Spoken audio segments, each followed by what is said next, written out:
Kwanza nina furaha kwa sababu Mungu amenisaidia hapa nilipofika kwa sababu ya yeye. Na mambo mengi sana ya kumshukuru Mungu, lakini kwa uchache nishukuru kwa uzima ambao amenipa kwa mwaka uliopita. Ilikuwa na changamoto moja kila mwaka, ilikuwa kama consistency kwamba kila mwaka lazima hicho kitu kifanyike, lakini kwa mwaka uliopita sikuona hicho kitu baada ya kuomba. Ilikuwa ni kwamba kila mwaka lazima ilikuwa ni ugue, yani kiasi kwamba kuugua kuweza yani ile hali ya kujimudu wewe mwenyewe. Lakini nilianza kugundua jambo hilo binafsi, nikamshirikisha na mchungaji, tukawa tunaomba, na baada ya kuomba ule ugonjwa ama kitu cha namna hiyo sijakishuhudia kwa mwaka mzima. Lakini pili, nishukuru Mungu kwa ajili ya kwamba Mungu alifuta mauti ambayo ilikuwa imeandaliwa juu ya familia yangu. Mwisho wa mwaka wa 2024 nilipata taarifa kwamba kuna watu ambao wametangiwa vifo, ambao alikuwa ni baba yangu na mwanangu. Lakini niliingia maombi na kuomba kwa bidii. Ziliishia kuonekana dalili tu, lakini zile mauti ziliyeyuka. Bwana Yesu asifiwe sana. Kwa hiyo ni Mungu ambaye alitenda yote hayo. Amen. Lakini pia shuhuda mwingine ni kwamba mwaka 2024 nilipata taarifa, sijajua ilikuwa ni taarifa gani, kwamba endapo 2025 nitaendelea kuwa huku, yaani nitaendelea kuishi huku, kuna jambo ambalo litakuwepo ambalo lilikuwa ni kunidhuru kiafya. Lakini ni kweli dalili zilianza kuonekana mwaka huo, na baadaye baada ya kugundua kwamba zilikuwa ni hila za shetani, niliingia maombi na nikawashirikisha watumishi wa Mungu, baadhi nikawashirikisha jambo hilo. Tumeingia maombi, nimeuvuka mwaka salama na hayo yaliyokuwa mipangwa hayakutokea.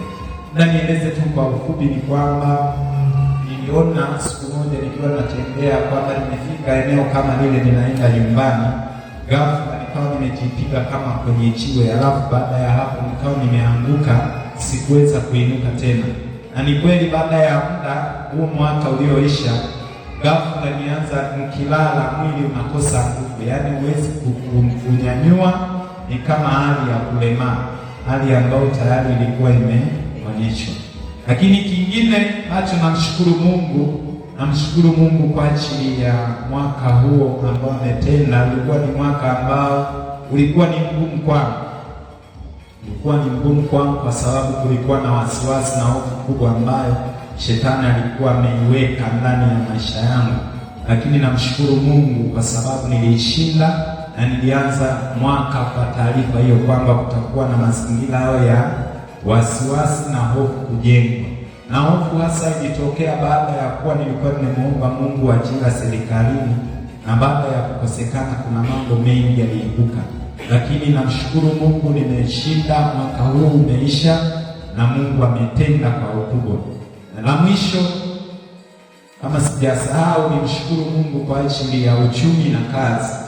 Kiukweli bila kuficha, kwa miaka tangu nije huku, sasa huu mwaka wa 3 naenda kuanza, nilikuwa na uchumi mbaya ambao hata ueleweki. Nilikuwa naishi kwenye madeni ambayo hawezi ukafika mwezi sijakopa, na unakopa labda karibia 60, 100,000, yaani ambayo ipo nje kabisa ya uwezo wako. Lakini nikamuomba Mungu, na watumishi wengine tulishirikishana, nikamuomba Mungu. Kwa kweli mwaka huu ambao umeisha, Mungu amenitendea. Nilikuwa siwezi kuweka akiba yoyote kwa ajili ya dharura, kwa ajili ya kitu kingine. Dharura ikitokea lazima nikimbie kwa mtu nikakope, lakini kwa neema ya Mungu mwaka huo nimevuka kwenye eneo la uchumi, angalau maisha yameanza kusonga mbele. Bwana Yesu asifiwe. Lakini kingine, kazini nilikuwa na migogoro mingi sana, na changamoto zilikuwa nyingi, mara utishiwe kufukuzwa, mara uandikishwe barua na mambo mengine. Lakini namshukuru Mungu, kulikuwa na kesi zinatokea, mimi na shangazi nayeyuka tu bila kujua kwamba zimeyeyukaje. Lakini kakumbuka agano la Mungu ambalo nilikuwa nimeliweka mwanzo wa mwaka, kwamba endapo sitapata labda ni ajira serikalini, basi Mungu anisaidia nipiganie kazini. Kwa hiyo namshukuru Mungu kwa ajili ya yote hayo ambayo ameyatenda. Utukufu ni kwake. Amina. Asifiwe. Bwana asifiwe kanisa. Na wasalimu kwa jina la Yesu Kristo. Kwa nafasi hii, kwa sababu kanipa kibali cha kusimama mbele yako siku ya leo. Haikuwa rahisi, lakini kwa neema ya Mungu tumeweza. Mimi sina haja kutambulisha mwenyeji, ni wachache ambao wanijua. Hata kama unijua tuweze jirani anafahamu. Haleluya. Mwezi wa sita nilikuwa hapa. Naona kuna wageni wengi hatufahamiani. Lakini sio mbaya, tutafahamiana mdogo mdogo. Ushuhuda wangu wa kwanza, mimi nipende kushukuru. Nimshukuru Mungu kwa ajili ya uzima. Ametupigania, ametulinda mpaka kufika hapa tuko nyumbani. Safari za hapa na pale, lakini katuepusha na namna yote ya ajali. Tuko hapo wazima mpaka sasa hivi. Sio kwamba tuna akili sana kuzidi wengine, bali ni neema yake Mungu ndio imetufanya tufike mahali hapa. Lakini pia nipende kumshukuru Mungu kwa kile ambacho ametenda ndani ya mwaka ulioisha 2025. Kumbuke ilikuwa ni mwezi kama sio wa 10 mwishoni wa 11. Mtoto wangu huyu mkubwa aliugua maji ya maharage. Lakini kabla ya hapo nakumbuka kipindi cha nyuma kidogo, niliwahi kuishi na katoto pale nyumbani. Nilikuwa naishi hapo vizuri. Ikatokea bahati mbaya kaja kakaungua pasi ya umeme. Kuna mada mmoja aliwahi kutamka kwamba mtoto wako atakuja uungue zaidi ya huyo alivyoungua. Mimi yale maneno nilikuwa nakumbuka kwa sababu aliwahi kutamka. Tukiwa kwenye shughuli ya kale katoto alitamka kwamba mtoto wako huyu ndio atakuja uungue zaidi ya huyo alivyoungua. Mwaka uliopita huu mtoto wangu aliungua maji ya maharage, alikuwa anacheza nje, bahati mbaya akateleza kwenye vigani. Akaanguka akamtia jiko. Yale maji ya maharage yanatokota akamwagikia. Tukimwangalia sasa hivi, bahati nzuri kichwani hayakufika, lakini kukoka aliungua ubavu wote huu. Nilipotumia picha hadi mimi mwenyewe niliogopa. Haikuwa rahisi. Yaani unaweza ukawa mzazi lakini ukaogopa hata kumsogelea. Lakini namshukuru Mungu aliinua watu wa kumsaidia ambao walisimama kama wazazi. Walikuwa wanahakikisha kila siku wanafika nyumbani kwa ajili ya kumtumbua yale maji. Wanamtumbua, wanampaka dawa, wanamwekea ndoo ya sugula. Yaani kila siku walikuwa wanafanya hiyo kazi. Kwa aliinua watu kwa ajili ya kumhudumia mtoto. Japokuwa nilikuwa mbali, lakini mtoto alihudumiwa. Mimi nilikuja kufika kule alipo alishaona. Kwa namshukuru Mungu kwa ajili ya hayo yote. Ni jambo la kumtukuza Mungu kwa sababu alikuwa rahisi. Inawezekana labda angeungua kichwani, angeungua usoni, lakini kwa neema ya Mungu alishakukua huko sehemu zingine. Zaidi ya yote nimshukuru Mungu tu kwa ajili ya familia, kwa uzima aliotupa wote. Nawasalimia tena kwa jina la Yesu Kristo. Zaidi ya hayo nawakaribisha sana nyumbani. Karibuni nyumbani kwangu. Amtaki. Naitwa Mama Pati. Nimeolewa na watoto wawili, Patricia na Elisha. Bwana pewe sifa. Napenda kumshukuru Mungu kwa uzima ambao ameuachilia katika familia yangu. Kwanza nimshukuru kwamba mwaka 2025 katika familia yangu tulianza tukiwa watatu, lakini tumefunga mwaka 2025 tukiwa wanne. Kwa namshukuru Mungu sana kwa kunipa mtoto ambaye amekamilisha idadi ya sisi kuwa wanne. Bwana amen. Pia nimshukuru Mungu tena kwa ajili yenu. Haikuwa rahisi kwa kipindi chote ambacho tulikuwa mbali, kwamba turudi tukutane tena tukiwa wazima. Ni kwa neema ya Mungu tu. Kwa namshukuru Mungu aliyekupa uzima kwamba tumeweza kuonana tena. Bwana pewe sifa. Bwana Yesu asifiwe. Amen. Amen. Kwa ninayo furaha sana. Namshukuru Mungu kwa ajili ya safari zote ametupigania na kutulinda. Ilikuwa ni kiu yangu kuanza mwaka katika madhabahu hii.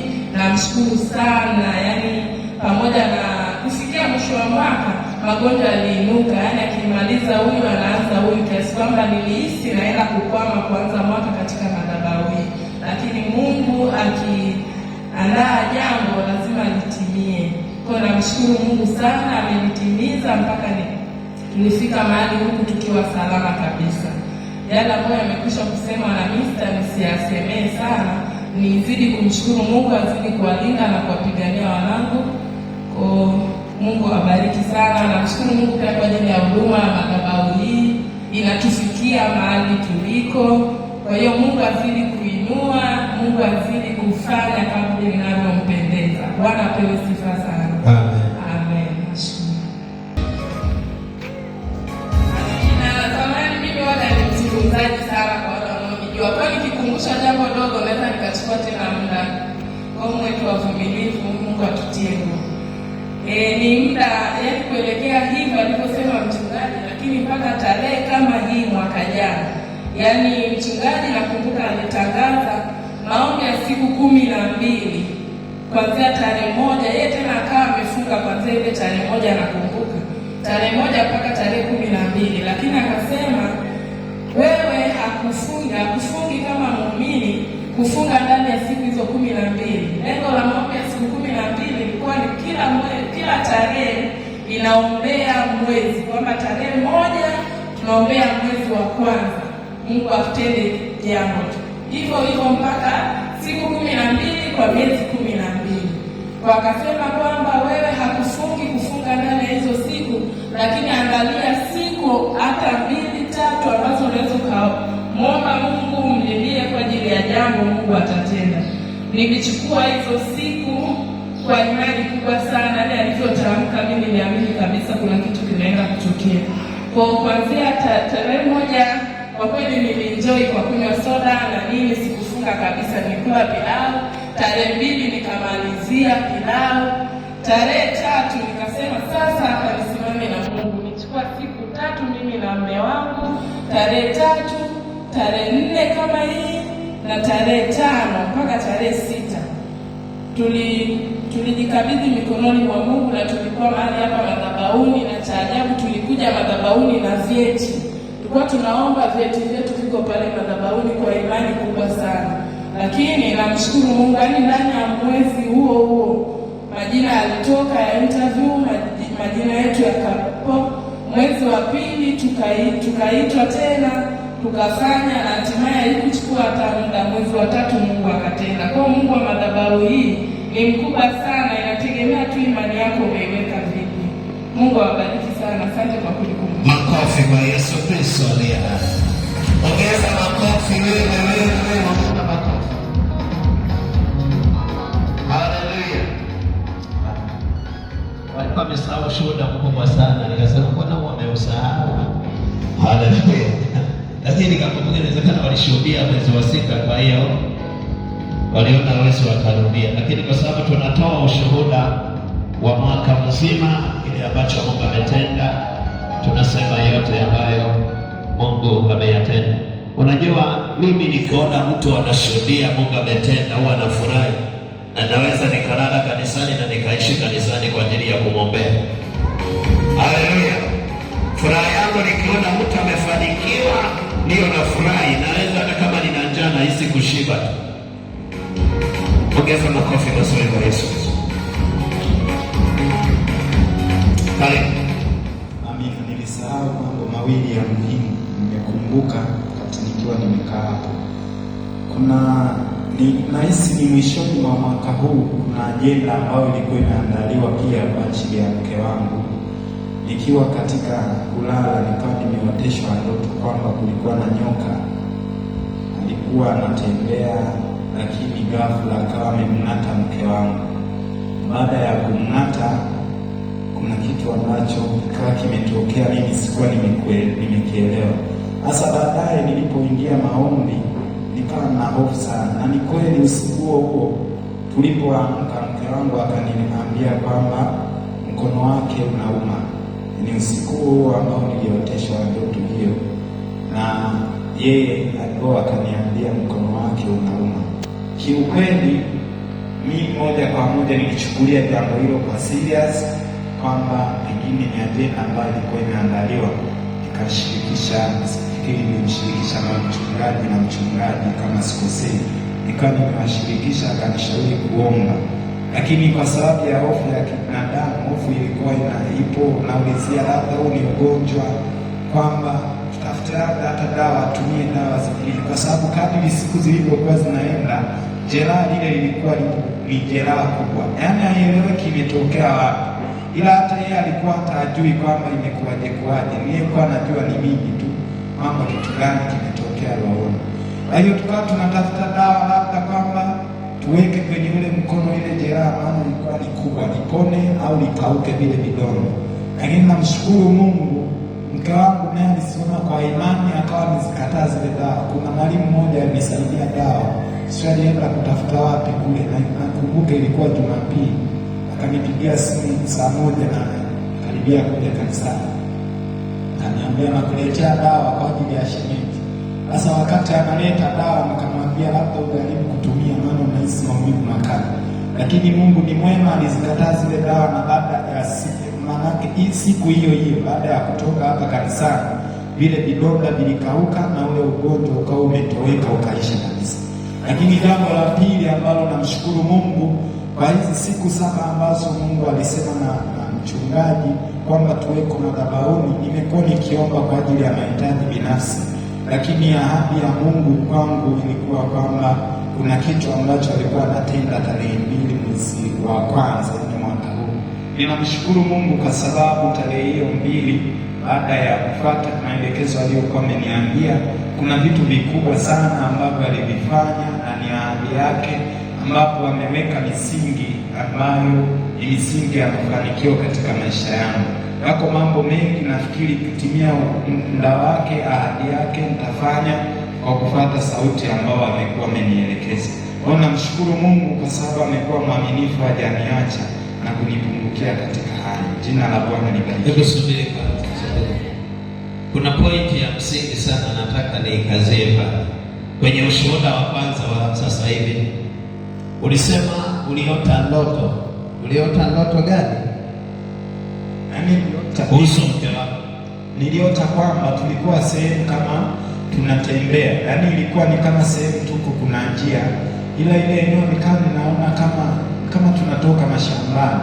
Wakati tukiwa tunatembea nikaona tunakimbia, na wakati tulipoanza kukimbia niliona kama kuna nyoka alitokea, nyoka mrefu, lakini yule nyoka alikuwa ni mrefu sana kiasi kwamba yule nyoka alikuwa anakimbia kwa kasi, yaani kama treni.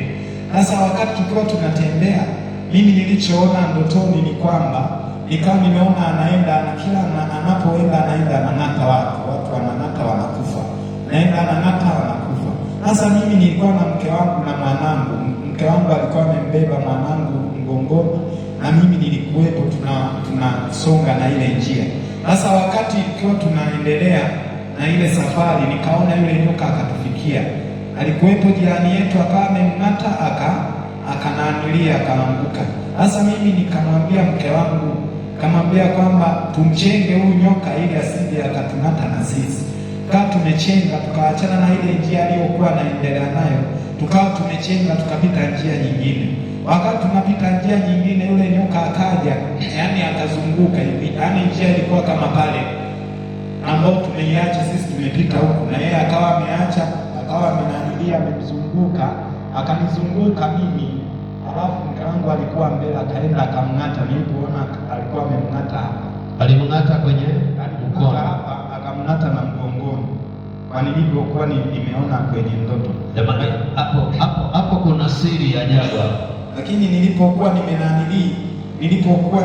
sasa nikawabaki kwenye ndoto ile, nikawa nimedua kwamba ona huyu nyoka anang'ata na anaonekana anasugu sana. Kwa hiyo ikabidi nichukue kama fimbo, na nilipochukua fimbo nikawa nimepiga kwamba nipige kile kichwa. Sasa nilipopiga kile kichwa, nikaona kile kichwa ni cha chuma, na nikasikia sauti ya yule nyoka anacheka, ananiambia mimi mimi huwezi kuniua kwa sababu mimi naenda ninawaua wote wanaompinga Samia. Sasa nikasema sasa, baadaye nikawa nimenanieleza mimi ninampinga, baadaye nikawa na wao ndio wanampinga, nikawa nikachukulia labda huo kuna ujumbe mwingine. Sasa baada ya hayo yote kutokea, maana yake nikawa nimetoka kwenye hiyo ndoto na ndipo hayo yakawa yametokea. Kwa hiyo baada ya hapo mke wangu alikuwa waonyeshe pale. Baada ya hapo maana yake usiku huo asubuhi yake ndio mke wangu akaniambia mkono unauma. Na eneo moja ambao ilikuwa inauma ndio eneo ambao niliona ile nyoka aling'ata. Hapo ilikuwa ni hapa. Kwa hiyo aliota mke wake anang'atwa kwenye mkono wa kulia. Asubuhi alipoamka mkono ule ule ukawa unafanyaje? Unauma. Kwa ile haikuwa ndoto. Jamani, tusidharau ndoto. Bwana Yesu asifiwe. Ndoto unayoota ina maana yake. Kwa hiyo unaweza kaona kwamba tayari alikuwa anapewa taarifa kwenye ndoto kwamba kuna kitu kinakuja. Kwa hiyo kama isingekuwa Mungu pia aliamua kumwonyesha hivyo ili ajue vita iko wapi, na ndio maana alipotokea akagundua ni nini, ni vita vya kiroho. Kwa hiyo Mungu anapokuonyesha kwenye ndoto, kumbuka sana kufuatilia hiyo ndoto na kumbuka kuomba kwa habari ya hiyo ndoto. Tunamshukuru Mungu aliyetenda. Mungu akubariki sana. Praise God, praise, makofi mazuri.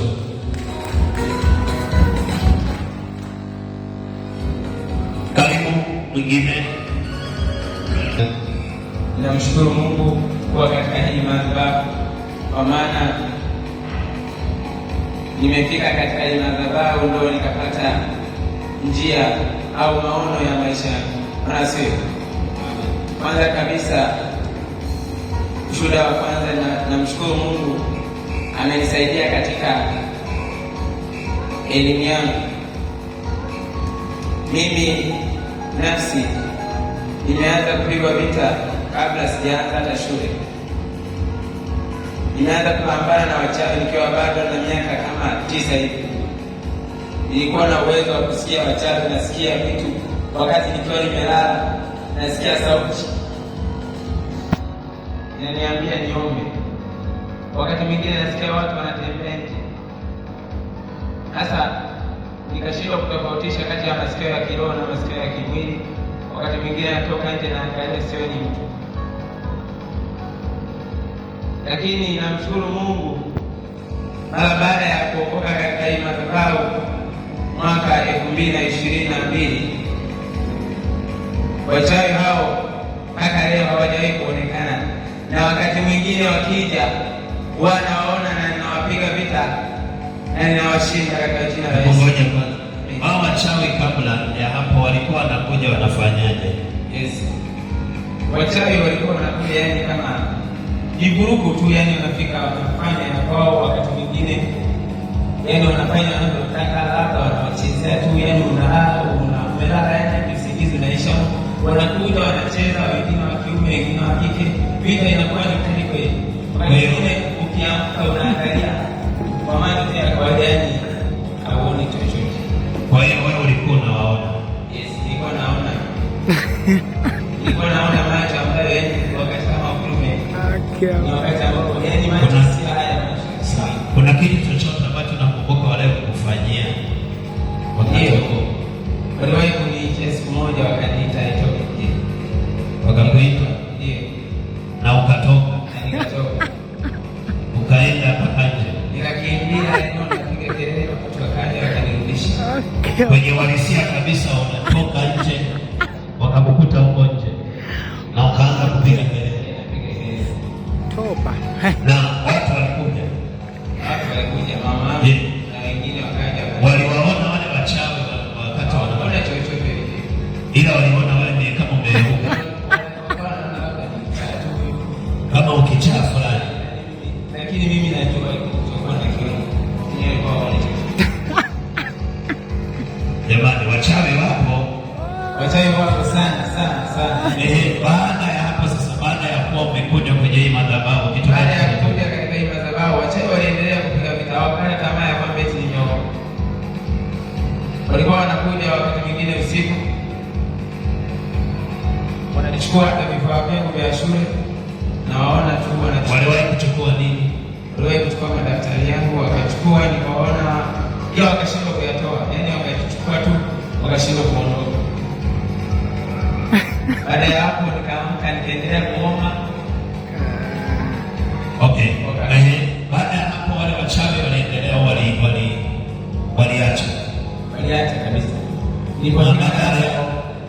Mpaka leo nilipofika darasa la 7 sasa ndio nikawa naona hiyo roho ya kufeli tena inakuja, kwamba wachawi walichukua vitu vyangu wanaenda kufunga. Kwa hiyo hakuna maendeleo yoyote yatakayofanyika, na hii nikaona ya kwamba hiyo ambayo iko kwenye familia ambayo imetengenezwa tangia hapo. Okay, ngoja twende taratibu. Na sisi ngoja twende taratibu. Wakati wale wachawi wanachukua madaftari, wewe ulikuwa unawaona kwenye kama kwenye ndoto, unaona kama wanataka kuchukua madaftari yao. Na kipindi hicho ulikuwa darasa la ngapi? Hapo nilikuwa kama darasa la 5 hivi. Okay. Na maendeleo yako kitaaluma yalikuwa unafanya vizuri? Vita ikizidi sana ilikuwa mazuri, lakini vita ikizidi sana ikashuka. Okay. Baadaye ukawa umemaliza la 7. Ulianza kusali hapa huko darasa la ngapi? Darasa la 6. La 6. Tumesema 2022.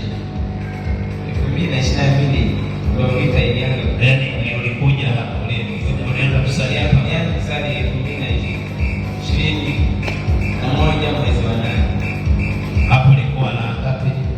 Kwa darasa la 6. Sasa hivi tuna miaka, unaingia mwaka wa 4 sekondari. Yes. Sawa. Kwa hiyo katika kipindi ambacho umekuwa sekondari, kuanzia form 1 mpaka form 4 ambao unaingia form 4, wachawi umeshawaona tena? Ndio, vita inaendelea, ilikuwepo, ila hiyo inakuwa sasa unaonyeshwa vitu, unapigana na vinaondoka, na wakati mwingine wanajaribu kuja, unawapiga wanaondoka, kwa sababu kuna nguvu ya Mungu ipo. Ndio maana nikawa na washinda na roho ile ya kufeli ikatoweka ndani yako, kwa sababu kuna roho hata nyumbani ya sasa hivi shule tunafanya vizuri. Ndio kabisa. Namshukuru Mungu sana. Namshukuru Mungu sana kwa msaada wake aliyenifanyia. Kwa hiyo form 4 unapata ngapi? Una plan kupata ngapi? Plan yangu ni form 4. Nipate ngapi kwenye upate daraja gani? Ufaulu napenda nipate division 1. Yanga. Sasa nataka tuombe together. Na usiseme unajua kile utakachosema ndicho utakachopata. Wale Yanga. Wale ya 7. Wangapi wanaamini 7 inaweza kupatikana kwa jina la Yesu? Amen. Haleluya. Amen. Mwezi wa 12 ulipata ngapi? Nilipata 1 ya 15. Mungu akupe nyota, ufaulu vizuri sawa sawa na kile ambacho natamani kwenye maisha. Amen. Niliwaambia kwenye haya madhabahu hakuna watu kufeli. Kwenye madhabahu hii hatunaga failures. Amen. Ukiwa failure kwenye hii madhabahu, wewe sio mtoto wa hii madhabahu. Ulikuwa chengera. Amen. Amen. Yeyote aliyekaa vizuri kwenye hii madhabahu lazima ufaulu vizuri kwa jina la Yesu Kristo. Amen. Wangapi ni wanafunzi wana shuhuda za kufaulu hapa? Kuna yule pale. Hebu kimbia.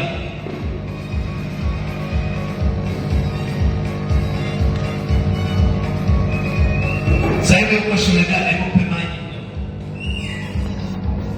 Bwana Yesu asifiwe. Amen. Bwana Yesu asifiwe tena. Napenda kumshukuru Mungu kwa sababu amekuwa mwema kwangu mwaka 2024 nilihitimu form 4. Nilikuwa na shida ya mkono na mguu. Kuna muda nilikuwa siwezi kuandika vizuri. Nikahitimu form 4, sikuwa na matumaini ya ufaulu, lakini ninapenda kumshukuru Mungu. Matokeo yalitoka, nilikuwa nimefaulu. Pia nilikuja kuokoka kwenye madhabahu hii, nilikuwa bado na shida ya mkono na mguu, ila kwa sasa napenda kusema ni asante kwa Mwenyezi Mungu kwa sababu amenitendea. Sasa hivi sisumbuliwi tena na mkono. Umeshapona? Amina. Vizuri kabisa. Amina. Kila kitu kimeshaisha. Amina. Ni mzima? Ndio. Na ulifaulu? Ndio. Ulipata ngapi? Nani daraja gani? Nilipata tu ya 18. Mungu akubariki sana. Uko shule gani? Nipo Nansimo Sekondari Bunda. Nansimo. Yuko Bunda High School. Pigia Bwana Yesu makofi mazuri. Hakuna mtoto haya manabaa kufeli. Ukifeli sio hapa. Amen. Bwana Yesu asifiwe tena. Amen. Napenda tena kumshukuru Mwenyezi Mungu kwa sababu nimetoka shuleni kuja likizo. Nilikuwa na shida ya macho yalikuwa yanawasha, yaone vizuri, ila napenda kumshukuru Mwenyezi Mungu kwa sababu sasa hivi naona vizuri na macho yako vizuri. Na leo nikakupa mwili wa Yesu na damu ya Yesu na utapona complete, na itatokea kwa jina la Yesu. Amen. Yesu makofi mazuri. Nimemaliza. Barikiwe. Bwana Yesu asifiwe. Amen. Lakini pia kulikuwa pale nyumbani kuna roho ya kutokuendelea katika elimu. Yaani nikiangalia kwenye uzao wa mama yangu, tumezaliwa kama watoto 10 tuliosoma na kuhitimu darasa la 7, tuwa kama watu 7. Niliyepanda kuendelea sekondari ni mimi peke yangu kwa waliotangulia, lakini naona kuna mwenzangu ndo mwaka huu yeye amehitimu, amefaulu. Kwa namshukuru Mungu. Hapo unayo kazi, lakini Mungu ni mwaminifu, atakutetea. Amen. Na wewe ufanyike nyota kwenye familia yenu. Amen.